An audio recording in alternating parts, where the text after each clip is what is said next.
दूसरी सेवाओं में हम लोगों के विधान परिषद में भी है कि दूसरी जगह जो सेवा किए हुए हैं उसको जोड़ करके उसकी वरीयता ली जाती है। हर जगह होता है, तो ये शिक्षा विभाग में क्यों नहीं होता है? शिक्षा, हाँ ठीक है, बोलने दीजिए माननीय मंत्री को। बोल, अब एक पॉइंट बोलेगा, सब आदमी बोलिएगा आप लोग, तो फिर रोज दो ही क्वेश्चन आएगा शिक्षा विभाग का। सारी बातें आ गई हैं, अब मुख्यमंत्री माननीय मंत्री जी को बोलने दीजिए।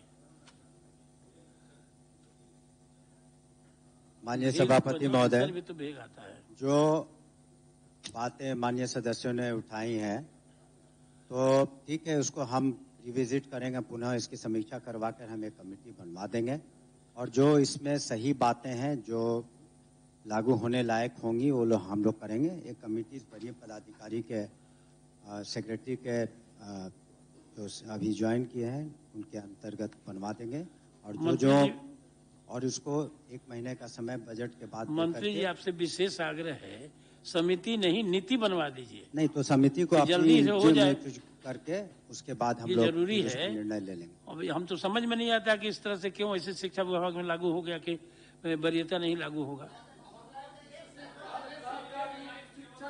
इससे महोदय सत्र में माननीय मंत्री ने सेवा निरंतरता एक आदमी बोलेंगे तो होगा, सब आदमी बोलेंगे तो कुछ आएगा नहीं। आश्वस्त किया था सेवा निरंतरता पर के लिए, इसलिए वो बात आगे बढ़नी चाहिए, वहीं पर रुका नहीं रहे महोदय। आपको कठिनाई हो तो कहिए, हम समिति बना देते हैं अपने ही का कि ये लोग आपको सलाह देंगे। समिति हम अपने स्तर पर, आपको जैसा मैंने कहा महोदय, कि हम अपने स्तर पर करवा लेंगे, और जो निरंतरता है या जो भी इन्होंने प्रश्न उठाए हैं, एक महीने के अंदर बजट के बाद, कि बजट सेशन में काफी कार्य रहता है, उसके बाद जो ठीक होगा उसको महोदय निर्धारित। ये बात तो लास्ट टाइम भी माननीय मंत्री ने कहा था, 15 दिन, 10 दिन, 11 दिन, 1 महीना, 2 महीना, 2 साल, 5 साल बजट सत्र के बाद, बजट सत्र के बाद, चूंकि अभी बजट में व्यस्त रहते हैं लोग, उसके बाद इस पर समिति बना के अपना विचार करेंगे। समिति तो बनाइए ना, समितियां रिपोर्ट कब देगा ये खाली हम जानना। हम कहाँ कह रहे हैं कि 5 दिन में दे दीजिए, अप्रैल के लास्ट तक दे देंगे। अप्रैल के लास्ट तक आग्रह है। ठीक है महोदय, वैसे समिति आसन का निर्णय सर्वोपरि है और उसको सलाम निर्णय नहीं, आग्रह है कि हो जाएगा, निर्णय नहीं। की जरूरत ही नहीं है। चलिए अब 10वां प्रोफेसर संजय कुमार से हो गया। श्री तरुण कुमार, और वित्त विभाग ने सर्कुलर दिया, उसमें लिखा है कि सीमित प्रतियोगिता परीक्षा द्वारा एक सेवा से दूसरी। माननीय सभापति महोदय, आप दूसरे का बैठा जाए। माननीय सभापति महोदय, आ रहा है।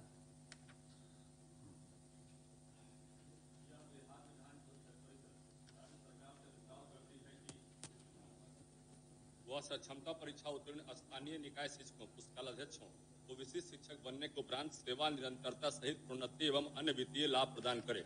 महोदय, मेरा कहना है कि जो भी हमारे स्थानीय निकाय शिक्षक बहाल हुए हैं या पुस्तकालयाध्यक्ष जो बहाल हुए हैं, पुस्तकालयाध्यक्ष जो भी बहाल हुए हैं वो तो बहुत कम संख्या में है पूरे बिहार में, लेकिन जो अन्य शिक्षक हैं उनको जो है उनका विशिष्ट जो नियोजित हमारे बीच में थे उनको विशिष्ट शिक्षक सरकार ने दिया है सक्षमता परीक्षा लेकर, लेकिन कई जगह ऐसा है कि उनको लाभ, एमएससीपी का लाभ जो उनको नियोजन के क्रम में मिलना था वो लाभ नहीं मिला, और कई लाभ से उनको अभी विशिष्ट शिक्षक नियमावली में जो है उनको वंचित कर दिया गया। मेरा कहना है कि सैलरी लगातार किसी का बढ़ता है घटता तो नहीं है, लेकिन जब उनको निरंतरता नहीं देना है तो कोई ना कोई तो उसका रास्ता निकालना पड़ेगा, और निरंतरता एक अहम प्रश्न है। पूरे बिहार में हम लोग कहीं भी जाते हैं तो सेवा निरंतरता की बात होती है, इसलिए इस पर सरकार को गंभीर होना पड़ेगा, और माननीय मंत्री से हम इसमें स्पष्ट वक्तव्य चाहते हैं कि इसमें क्या सरकार का रुचि है, क्या सरकार चाहती है।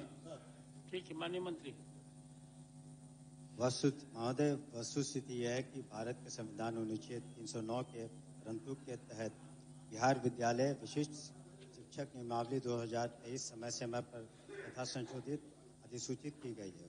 उक्त नियमावली में प्रावधान है कि स्थानीय निकाय में नियुक्त जैसे स्थानीय निकाय शिक्षक जो क्षमता परीक्षा उत्तीर्ण हो चुके हैं वो योगदान की तिथि से विद्यालय अध्यापक के समान दर्जा प्राप्त करते हैं। सक्षमता परीक्षा उत्तीर्ण निकाय शिक्षकों पुस्तकालयाध्यक्षों के पूर्व की सेवा स्थानीय निकाय नियमावली के तहत की तथा वर्तमान में विशिष्ट शिक्षक बनने के उपरांत उन्हें बिहार विद्यालय विशिष्ट शिक्षक नियमावली 2023 के तहत वेतन संरक्षण प्रोन्नति और अन्य वित्तीय लाभ दिए हैं, जबकि पूर्व की सेवा स्थानीय निकाय नियमावली के तहत होने के कारण उनको सेवा निरंतरता का लाभ देने हेतु वर्तमान में सरकार के पास विचाराधीन नहीं है। लेकिन जैसा कि इस क्वेश्चन आवर के दौरान ये बात उठी थी, उस पर पुनः हम लोग विजिट करेंगे, अतः इसे वापस लेने की कृपा कीजिए।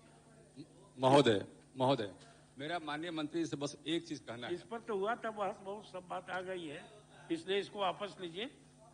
ठीक है, मंत्री जी के आश्वासन के बाद इसे वापस लेते हैं, लेकिन हम चाहें कि अगला सेशन के पहले ही जो है उनका कोई उपाय कर दिया जाए। वापस लिया गया। माननीय सदस्य श्री महेश्वर